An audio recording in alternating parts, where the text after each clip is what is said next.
to today's Global Connections program. I'm Bill Miller. Today, we're going to be taking a look at an institution that touches all of our lives, and that is the United Nations. Our guest today is an expert on the UN. Peter Yo is president of the Better World Campaign and senior vice president of the United Nations Foundation. Peter heads up the foundation's strategic engagement with the United States Congress and administrations to advance policy changes that support the UN's work for global progress. Peter joined the United Nations Foundation and the Better World Campaign in 2009. With over 20 years of legislative, analytical, and management experience, including senior roles on Capitol Hill and in the State Department. Peter Yo, welcome to today's Global Connections program. Thanks for having me, Bill. Thank you. You've got quite an extensive resume here, my friend. You're very busy, without a doubt. Well, Peter, let's just jump right into it. What is the United Nations Foundation? What does it do? The United Nations Foundation was created 25 years ago by Ted Turner in conjunction with the United Nations. And the goal of the UN Foundation is to support the UN and its life-saving work, and to really work through advocacy and communications and convenings to make it easier for the UN to do its job, including implementation of the Sustainable Development Goals. So we have about 250 people at the United Nations Foundation. We work both in the US and globally to support senior UN officials and the full range of UN funds, programs, and agencies. So the best way to think about the UN Foundation is we're the UN's best friend, close ally, and helpmate as the UN does its incredibly important work. Mm-hmm. It certainly does. And now, how does the Better World Campaign tie into that? So the Better World Campaign is the sister organization to the United Nations Foundation. And Better World Campaign works solely in the U.S. context to strengthen American leadership in the UN, as well as to ensure that U.S. financial investments in the UN keep flowing. And we do that through a lot of advocacy on Capitol Hill, working directly with members of Congress. We work with the executive branch, American media, and the United Nations Association, of course, is also part of the UN Foundation. So we really work to make sure that there are Americans across the country that are educated about the UN, how it serves global and American interests, and they communicate with their policymakers in support of the UN. So really, Better World Campaign is trying to create an environment which supports strong American leadership in the UN, and including through periods of ups and downs. Very good. And there are ups and downs, without a doubt, especially with what's going on today. Well, if our viewers would like more information, they can go to www.unfoundation.org to get additional information or to make a contribution if they would like to do that. Peter, let's talk about the services of the UN. The UN is, as Madeleine Albright, former Secretary of State and ambassador to the UN, said, the UN is not perfect, but it is indispensable. And you'll find people at the UN and people who interact with the UN who will feel that way every day. But it is absolutely critical that we have the United Nations. And it's important that we realize that the UN touches our lives.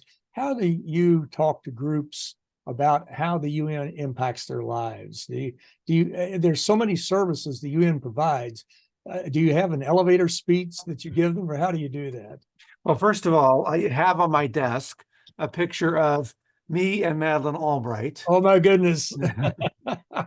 There we go. We didn't plan this either. I didn't plan it, but I know it. Madeleine, I used to work for Madeleine Albright at the State Department, and she was an incredible mentor and leader of the State Department. There is an elevator pitch, but frankly, the most effective thing is to meet policymakers where they are, as opposed to where we wish they were. We do have policymakers we do have American leaders who appreciate that the UN as an organization supports American interests as well as global interests, and that if we didn't have the UN, we'd have to reinvent it, as Madeleine Albright said.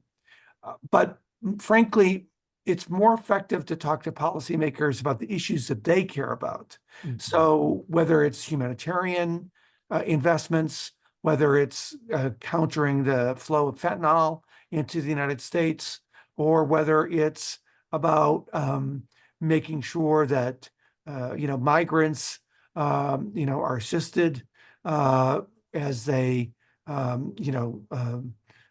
in Mexico or Guatemala, just have basic humanitarian needs. And different members of Congress are interested in different issues. And so we figure out what issues they care about and then talk to them about those issues and how the UN specifically assists. So it allows us to sort of meet them where they are as opposed to where we wish they were. Exactly right. And I think when most people around, at least in the United States, they think about the United Nations, they think maybe of peacekeeping, they maybe think of the Security Council, the General Assembly, and that type of thing, which is all part of the 6 organs of the United Nations. But by the same token, the UN is much broader than that as far as services with its specialized voluntary and autonomous agencies like the Universal Postal Union or the International Labor Organization. But the UN is involved in not only working with Rotarians to eliminate the scourge of polio, but also it's involved in helping to move aircraft, ships, mail, and weather information safely around the globe. But you've got a vast network of services out there with really a small number of employees who are providing these services, do you not? Well, the reality is that, as you said, there's a lot of important global infrastructure that is really facilitated by various UN agencies. And so, we have noticed many people who are dependent upon the tourism sector, for instance, are quite aware of the important work of ICAO in ensuring that planes can fly globally. And there's many Rotarians around the country that have been very involved in the decades-long Rotarian efforts to battle and end the scourge of polio, that are fully aware of the role of the World Health Organization and UNICEF in tackling polio. And as we think about, people care deeply when they see that there are people around the world that aren't being fed and are subject to malnutrition and starvation. And they know the World Food Program is on the front lines of making sure that people have access to food. So we find that these types of specific messaging and interventions really do connect with Americans and are often a more effective way to talk about the UN than the UN solely as an entity in New York. Exactly right. It's much broader than that, and it impacts us in ways we will never realize. We just take all these services for granted, without a doubt. Well, the polls, this I recall, the ones I've seen from when the UN was created in 1945, show that the support for the UN is varied anywhere from 40% to 85, 88%, something like that. But what do your polls show? And what do you think the American public thinks of the goals of the United Nations and how supportive they are of those goals? Well, we did polling last September, which showed that 73% of American voters supported continued American leadership in the United Nations. And we viewed that as sort of a basic question as to should we be in the UN or not. And so that was, from our perspective, a very favorable number. The other interesting number was 52% of American voters have a favorable impression of the United Nations, which for any institution, US or global, is a very high number. Americans are quite distrustful of institutions these days. So 52% favorability rating for any institution, including the UN, is pretty good. So we're very happy with that. We also did some polling that showed that when we explained to Americans what the UN was doing in Ukraine, in terms of, helping to provide shelter, working to make sure that schools continue to stay open, that refugees who had left Ukraine would get life-saving assistance while they were either outside of the country or internally displaced, that 18%, there was an 18% bump in independent voters once we explained to them what the UN was doing in Ukraine. So it says to me that if we do our job and explain to American voters what the UN does to actually advance American and global interests, that the support for the UN continues to go up. We just need to recognize that we've been doing polling about the UN for 20 years. It goes up and down, depending upon what people see in the newspaper, what they're hearing on the radio or seeing on TV. But it stays within a general band of support. Yes, it certainly does. Well, we're going to come back in just a minute and talk about the challenges before the UN right now and the challenges that we have to help people better understand the United Nations. But you're watching Global Connections Television, which is a privately funded, independently produced program. The opinions expressed on Global Connections are solely those of the moderator and his guest. We'd invite our viewers to go to our website at www.globalconnectionstelevision.com to view previous programs. Also, if you're involved with a community access television station or a PBS station or an educational institution that has an intra-campus television hookup, or you have a podcast, or you just have a computer and you like our shows, you would like to share them, please feel free to do so. Global Connections Television is provided at no cost as a public service to help us better understand international issues and how they impact our lives. Today, we're taking a look at an institution, namely the United Nations, that touches everybody's life on this planet. And my guest today is an expert on the UN. Mr. Peter Yo is president of the Better World Campaign and senior vice president of the United Nations Foundation. Peter, we were talking about the United Nations and how the favorability goes up and down. And of course, Congress, probably the president, certainly the Supreme Court would love to have a 52% approval rating right now, I'm sure. But let's talk about how people view it. Back not too long ago, I remember, especially when things were very bad, and they're still bad, obviously, in Ukraine, they're not good. But the Security Council was paralyzed because Russia was vetoing resolutions that the U.S. or other countries would propose. But people, a lot of the media people who didn't understand the UN were criticizing the United Nations, saying, well, the UN is useless, doesn't do anything. At the same time, UN agencies like the World Food Program, the UN Children's Fund, the World Health Organization, the High Commission for Refugees, they were all on the firing line in Ukraine, saving millions of lives every day. How do we get that message to the American public that sometimes you're going to have snags and snafus at the United Nations, but by the same token, you still got this whole battery of other agencies that are doing life-saving work? Well, thank you, Bill, for the question. And in fact, these UN agencies remain in Ukraine to this day, providing life-saving work to the Ukrainian people as they, struggle for freedom and independence. In fact, I have a colleague who was just in Ukraine and was struck by how many Ukrainians with whom he met who went out of the way to thank the UN for their continued work with the Ukrainian people. So they're still there. I think it's also important to remember that while the UN Security Council was unable to act as a result of Russia's veto in the Security Council, the UN General Assembly did act overwhelmingly to support Ukrainian independence and to oppose Russian invasion. And in fact, the UN General Assembly vote was pretty essential to developing the international coalition that exists today, that opposes the Russian invasion, that continues to sanction Russia for this investigation, and creates an economic noose around Russia that is important in terms of hopefully eventually ending this war. I would just say the UN's role, while sometimes people look at the headlines and see UN Security Council fails to act, recognize that whether it was in the context of the General Assembly or whether it's in the context of UN funds, programs, and agencies, the UN has been incredibly helpful in Ukraine.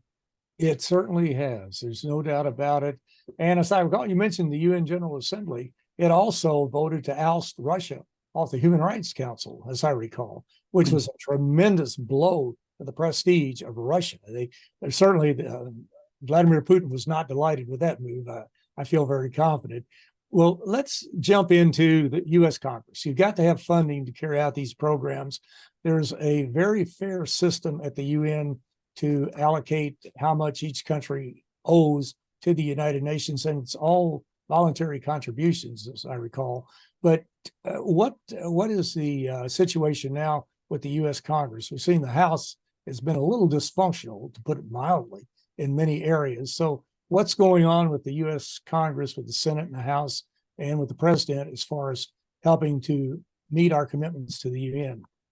Well, a couple of weeks ago, Congress completed its work on the fiscal year 24 appropriations bill, and the president signed it into law. So that kept the government open and resolved all the remaining spending issues related to that fiscal year. It was a very tough year for foreign affairs spending overall. There's a lot of pressure both by Republicans and Democrats to spend funds domestically. And there was a lot of pressures on the overall budget situation. The UN did okay in that context. Our assessed contributions to the UN regular budget, and we pay 22% of the UN's bills, and that is a required payment under the fact that we are a treaty member of the UN. And so we fulfilled there's enough money in the spending bill to meet our assessed contributions for the UN regular budget and for other UN funds, programs, and agencies. There's very generous contributions also in this bill for our voluntary contributions that really focus on the UN's humanitarian and development work. So I think those are two bits of good news. A real challenging bit is that it basically continues to withhold funding from UNRWA, which is the UN's agency dealing with the Palestinians, through at least next year. And that will make it quite difficult for the UN to do its work, not only as it relates to the Palestinians in Gaza, but to the millions of Palestinians who depend on UNRWA support, who live in Lebanon, Syria, and in Jordan. So this is major ramifications for the region, for the fact that this bill does not contain U.S. funding for UNRWA moving forward. Mm-hmm. And you mentioned UNRWA, the United Nations Relief and Works Agency, which has been absolutely critical to helping the Palestinians for decades now. And of course, it's been alleged that something like 12 or 13 UNRWA members out of like 13,000 staff employees were actually associated with Hamas. And so the Secretary General, as I understand it, fired all of them. And there's an investigation underway, but some countries have cut their donations to UNRWA, which is disastrous because they need the money to provide educational, health, vocational skills to the folks who live in that area of the world. So it's critical. And it looks like Japan now has decided to go back into making their contributions, which is very, very helpful. So UNRWA is extremely important. But do you have a message? Well, first off, everybody watching this program, I would encourage them to learn more about the United Nations, but should they all call their members of Congress or two senators, members of the House of Representatives, or if you live in another country, call your member of parliament or the prime minister or whatever to be supportive of the United Nations? Yeah, I would say, first of all, it's important to stress that the participation by any UNRWA official or employee in the attacks on Israel, terrorist attacks on Israel, was beyond unacceptable. The UN did act quickly when the information was brought to their attention to fire the relevant individuals. And there is an ongoing investigation to determine the extent to which other UNRWA employees may or may have not have participated or supported in one way or another the terrorist attacks on Israel. So I think that investigation needs to come to a conclusion, at which point a lot of states, including the United States, will make determinations as to whether they will resume funding for UNRWA. I think it's important that Americans communicate with their policymakers about the full way that UNRWA supports American interests and global interests, including, there's a perception out there that UNRWA is just in Gaza, when in fact, as I mentioned, they are in Lebanon and Syria and Jordan, where there are millions of Palestinian refugees living. And it's imperative that the healthcare and educational services that are provided by UNRWA to these Palestinians continue. It's very important to the stability of Jordan and to Lebanon that UNRWA be in the position to provide services to the Palestinians living within their borders. And so I think that's a message that needs to get through to American policymakers.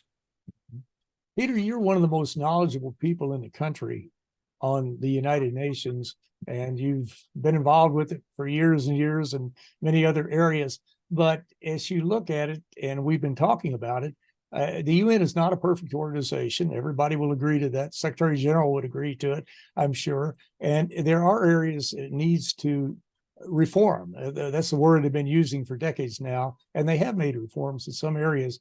But as you look at the United Nations as somebody who realizes how important the UN is, how indispensable it is, how much we need it, what areas do you think, what recommendations would you make as far as what the UN could do better to be more efficient and to be more effective? Yeah, first of all, I think it's important to stress that this is not your mother's UN or your grandmother's UN. This is a changing UN, and we have officials and UN employees at all levels that are really working to change the institution for the better, more carefully steward UN member state dollars, be more transparent, and really focus on results and effectiveness. And there's no better example than the important work that has been done under the Deputy Secretary General's leadership to institute a robust resident coordinator system that really brings together all of the UN funds, programs, and agency at the country level to make them avoid stepping on each other's toes, use dollars more effectively, work in coordination with each other, often be housed in the same building. Now, that all seems like common sense, but it wasn't necessarily happening before. So as a result of the Deputy Secretary General's leadership and the resident coordinator changes that have occurred, it's really, I travel extensively. I see the UN at work overseas, and I've seen the resident coordinator system change. And it's much more effective and powerful as a result. And that's good for the UN, and that's good for UN member states. So for me, more changes and continued support for the resident coordinator system is essential to the effectiveness of the UN. But ultimately about, what's good for the UN, that's up to the UN member states. And we have not only the US under the leadership of Ambassador Thomas Greenfield and Ambassador Chris Liu, but we also have other UN member states that are fully committed to UN reform, and they need to be pushing reform and change in the organization. They certainly do, yes. Now, before we run out of time, we're just about there, unfortunately, you mentioned the Sustainable Development Goals. These were adopted, I think, in 2015, 17 logical, rational goals to eliminate poverty, eliminate hunger, empower women, and several more. And they run through 2030. Where are we in the last minute and a half? Where are we as far as how important are these goals, and why should people learn more about them? Well, listen, the Sustainable Development Goals are the world's roadmap to eliminating extreme poverty and tackling climate change, among other things. We are behind. COVID was a setback, a significant setback in countries around the world. And so we're continuing to be in catch-up mode as we head towards 2030. But there's an important Summit of the Future that is happening in September that will re-energize the UN and the global community's response to SDG implementation. I just think we need to remember that ultimately while the SDGs are familiar to Americans, they are incredibly important roadmap to countries around the world. And they're important it's important to invest in the SDGs and SDG implementation. They certainly are. And I'm glad you mentioned Summit of the Future, because we'll have to come back and talk about that later. And of course, if our viewers would like more information on the United Nations, they can go to www.un.org to get a lot more information, to look at a wide range of issues and the peacekeeping missions, the humanitarian outreach, just on across the board. But Peter Yo, I want to thank you so very much for a very interesting and a very informative program. Thanks for having me, Bill. My pleasure. I'm Bill Miller. Thank you for joining us today on Global Connections Television.